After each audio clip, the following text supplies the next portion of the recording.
not a curse. Look at it now. They show you. I'm a reality. Maybe I should start being a reality pastor. Our nature as a human being detests truth. We hate truth. When I pamper you, I rub your head. I pamper you. That's what make you happy. That is not church. That's not church. That's not church. The way God will respond to you that you are always present, God will not respond to your husband that is not coming.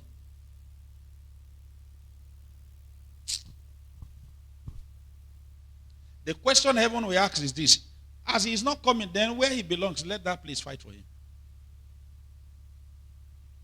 Why? Because man is created not to be alone. You are not created to be alone because you can't live alone. You need a supreme being over you. That is why it becomes dangerous. This is bitter truth.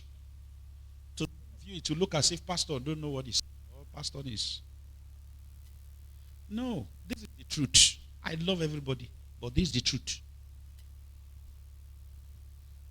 See this small girl here.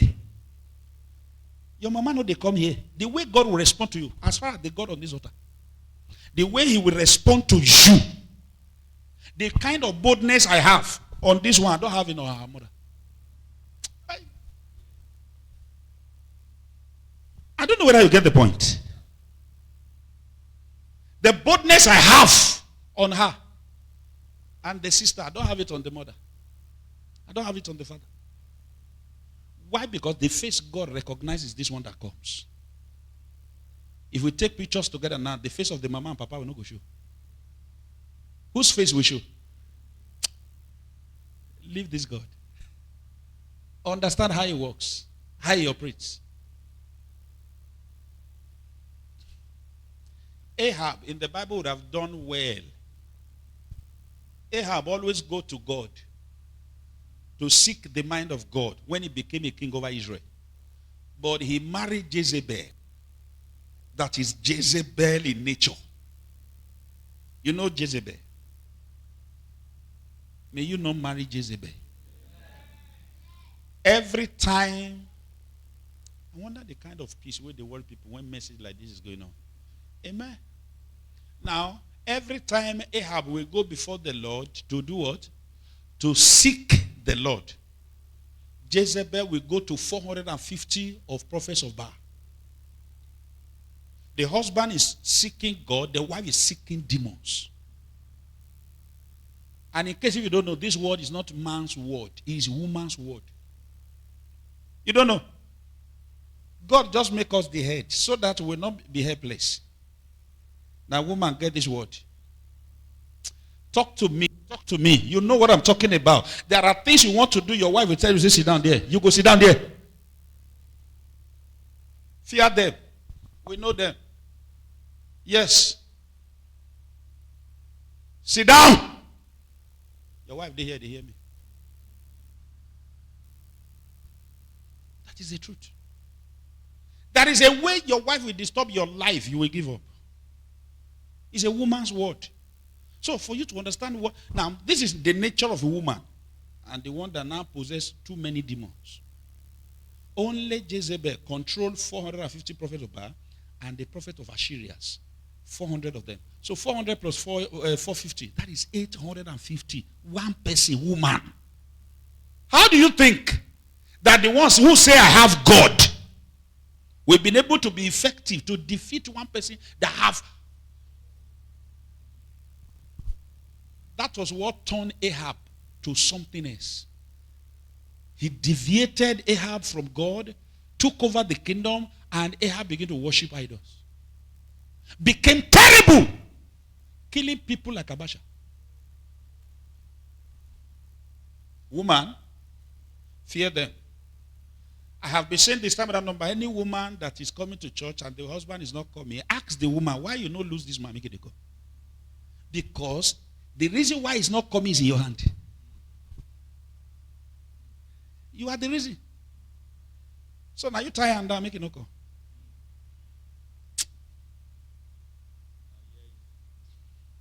Divorce me now. Just accept the message so that make it heal you, then accept me back. The Panadol is bitter. That is the truth. That is the truth.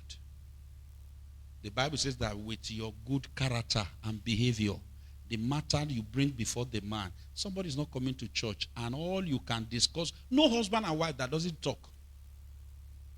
All you can discuss with your husband when you get back home is the negative part. The one that happened, the one will not happen. And you tell the man.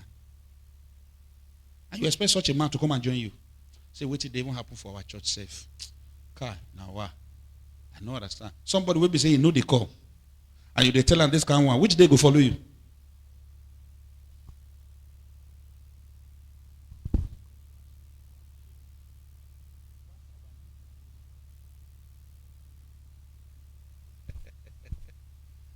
Amen. Am I still talking here? You need to understand it. What if the man didn't come for 5 years? And I will lay you the call. And for that 5 years, all that you are saying to that man is the good side, the positive side. One day, I bet make we go this your church. You go this your church and say how it be. But all you do, even your character is driving the man out of the house. Haven't heard a woman that the husband will say that I wonder the church where you they go safe. Which church you they go? Now wait till they teach you now for church with that. And you expect such a man to follow you to church. You say one, we are already in Z.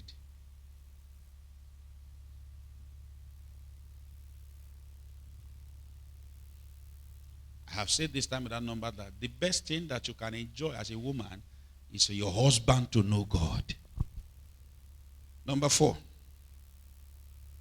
To enjoy God is to make and keep your covenant with him. Number 4. What you must know about God. To enjoy him, okay, is to make and keep your covenant. So make a covenant with him and then keep that covenant. Do you want to enjoy God? Make and keep your covenant.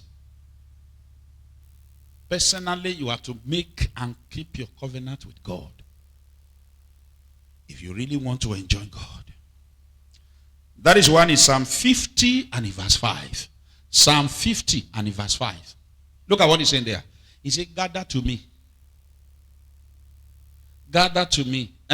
All of them. Psalm 15 and in verse 5. That have made a covenant with me by what? By sacrifice. He said, gather my saints together unto me. Those that have made, not everybody, those.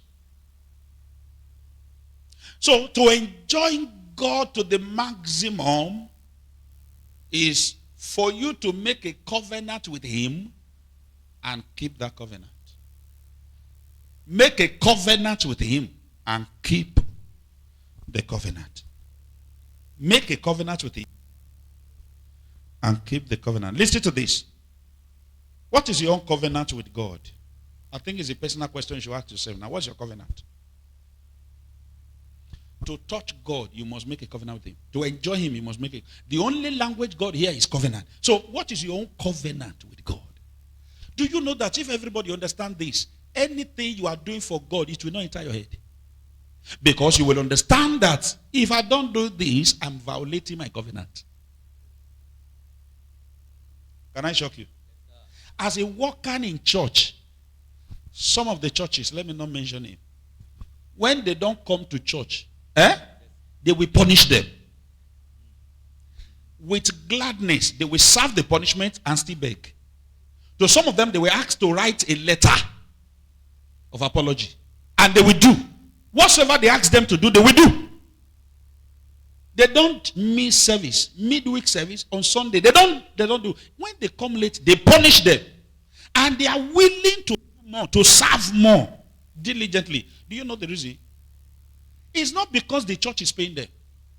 It's not because they are afraid of their departmental head or they are afraid of the pastor. No. What they understood is the covenant they have made with God. I want to serve God in sanctuary keeper. that is where I belong. That is my covenant with God. And if I violate this covenant, I know the consequences that will fire back at me. They have understood it in that way. I am in children department. I am in ushering department. Kai, if I miss this, if I don't do what they ask me to do. But you that doesn't have any covenant with God, you have not understand or come to that realization that anything you are doing for God, including your tithe and your offering, your seed, you are giving God is a covenant. When you don't understand it that way, you will do it anyhow. Why? Because you don't understand. And that is where the sufferness and struggle are coming from. You can come to the next week Sunday, you feel not to come. You just sit back at home, nothing happens. Or you choose to go to work. Or you just, why? Because you believe that it's natural now. It's just natural. So, I don't get a chance today, I will not come. You have not understood it that it's a covenant between you and who? Let me show you some personalities in the scriptures. Let me show you some personalities. As a child who wants to enjoy his father, you must enter into a covenant with him. You must enter into a covenant with him. Okay? Then the first person I will show you in the Bible that made a covenant with God was Hannah. Hannah entered a covenant with God and got Samuel. He said, if you can give me a male son, I will give him back to you. Covenant with God. Sir, God way. That voice go nowhere. What God will look for is, what is your covenant? Do you know that you, Bonnie Frere, from your place coming here, every services, not just only Sunday, every services, you can make it a covenant with him. In as much you can keep it as you have made a covenant with him. You can keep it. If you can keep it, it becomes a covenant. You don't know. Every time you are the one single-handedly taking care of the house, and you are doing it with passion. You do it with willingness and love. It becomes a covenant. You can use it to challenge God. My spiritual father was talking about seed sowing. And a woman, very early stage of the ministry, in Auchi there, one elderly old woman, have no money to give. But each time she make this red oil, and then make some harvest in the farm, like yam or gari, she will take part and bring it to Papa. Papa, you know the woman. I brought this one for you. She have been doing it. He says, as I don't see money give now, the little I have, I do, and I maintain it as my own covenant. That's my covenant with God. The granddaughter that was staying with her, all of a sudden, something happened to that child, and the child died. You know what the old woman do? She carried the child. He said, devil, you come too late. Me, I get covenant with God. Carry the child. Papa, I don't come as I used to come. So Papa already knew. Either it's going to be coconut and gari, or red oil and yam. As usual. Mama, you don't come? He said, yes, I don't bring her. Okay, where in there? He said, in the back of your in-laws, wait there for outside. Mama dump. He put her there. Then Papa came and saw a dead child. Mama, what be this? He said, that's why I see him now. So, as I bring all those things, where they bring, I said, I bring this one too. How should I have a covenant with God and my child die? It's uncalled for. It can't happen.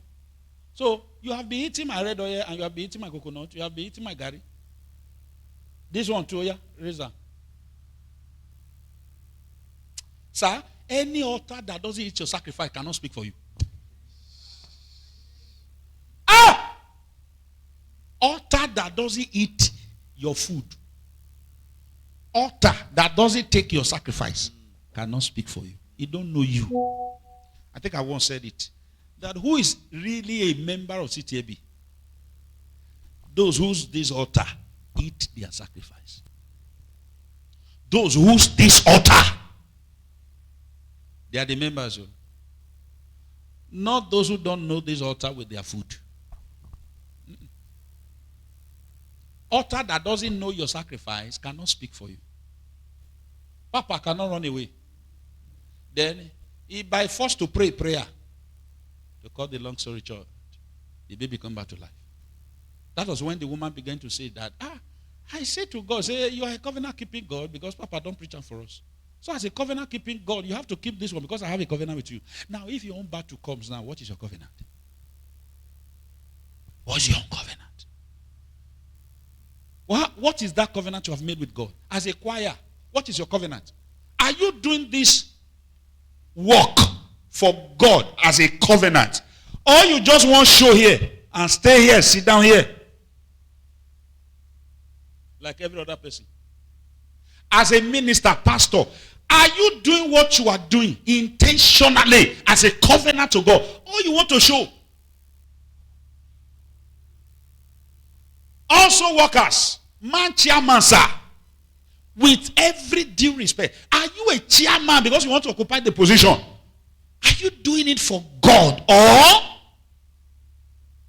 you want to show like others?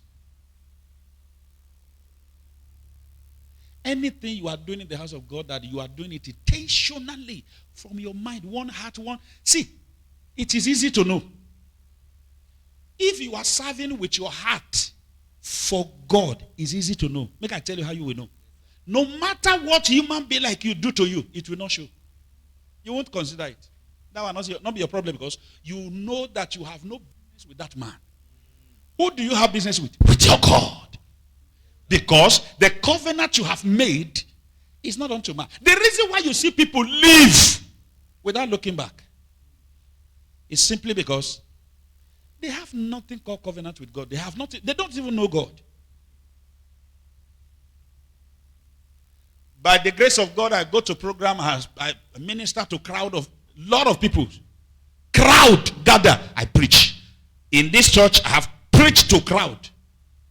And the same thing, the force and the energy I used to preach is still what I'm using to preach for just few of us. What do you think that makes that happen? I am not doing it because for you. I am doing it because that is my own covenant with God. Another person we look that made a covenant with God is Abraham. Abraham entered a covenant with a covenant of faith with God. Abraham entered a covenant of faith with God. What happened? And never wavered from it and got Isaac. He entered a covenant of faith with God and never wavered. He never waited with doubt. And Isaac came. Covenant of faith. If you don't believe on what you are doing in the house of God, even God you are doing it for cannot believe in you. When you don't believe what you are doing here, all you believe in is yourself, yourself, yourself, yourself, yourself. If there is no self-gain, you can't do it well. It's no longer a covenant. Anything at all you know you have capacity to do, and you are faithfully doing it for God, as an usher, as those of you that you are working in the house, or anything you are doing, in the name I'm doing this thing for God, it has become a covenant.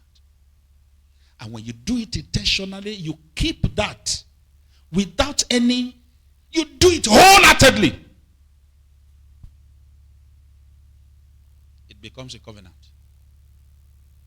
Becomes a covenant. There is somebody in this house that used to repair our generator. I don't want to mention anybody's name. Before I'm beginning to notice some things, he was very faithful. If he's coming to do that generator, the whole day he will be with me. When he comes in the morning till evening, he will leave. We make sure that the generator is working and he's working or work we on it or Sometimes he will even be the one to buy the fuel.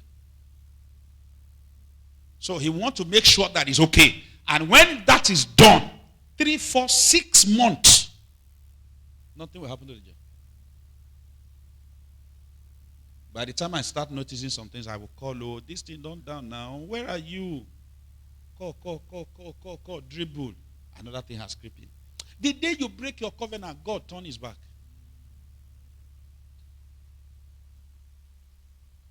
The day you break that covenant, he will turn his back. Because the only language he hears is covenant. The only ground you have in connection with him is covenant. What is your covenant? You see the way I'm drawing these children. Hey, you. Be our photographer today. Oh, you. Be behind it. You. Don't be idle so that you can have something to back you up when your trouble comes. Stand to your feet.